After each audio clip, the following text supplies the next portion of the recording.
4 people are dead and 7 others are hurt after what's being called a random and senseless act of violence that stunned an Illinois city. Police say a man stabbed several people Wednesday in a neighborhood in Rockford. The youngest victim is a 15-year-old girl. NBC News correspondent Shaquille Brewster joins me now. Shaq, Rockford officials gave an update, I know, a short time ago. What did we learn?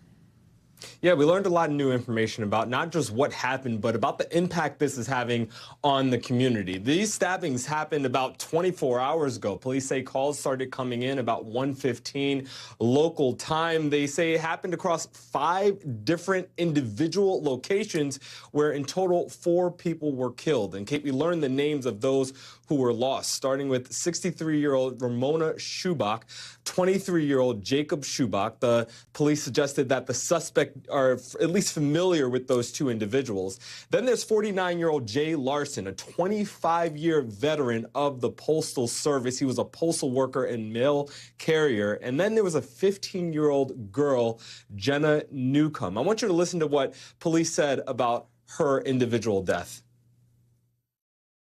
Jenna's mom wants the community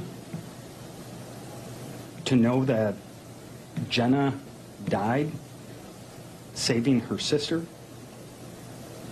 and her friend and protecting them from further harm.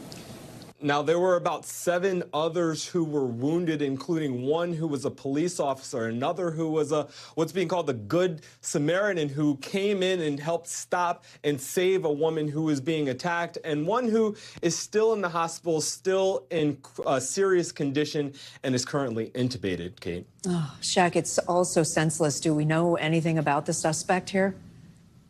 Yeah, senseless is a word that you continued to hear repeated, at least during that press conference. The suspect is 22-year-old Christian Soto. He's facing several counts right now, starting with those 4 counts for first-degree murder for those individuals who were killed, 7 counts of attempted first-degree murder, and 2 counts of home invasion. And one of our reporters actually reached out and connected to his mother, who said she doesn't know what happened, that the suspect is not known to be an aggressive person, and said that she was feeling a sense of shock. I'll tell you, that's the same word, that's the same sentiment you're hearing from so many people in that community, where there were grief counselors available at one of the schools, and the mayor said they had to call in extra counselors to meet the demand in that community, Kate. Yeah, you can only imagine. Shaq Brewster, thank you so much.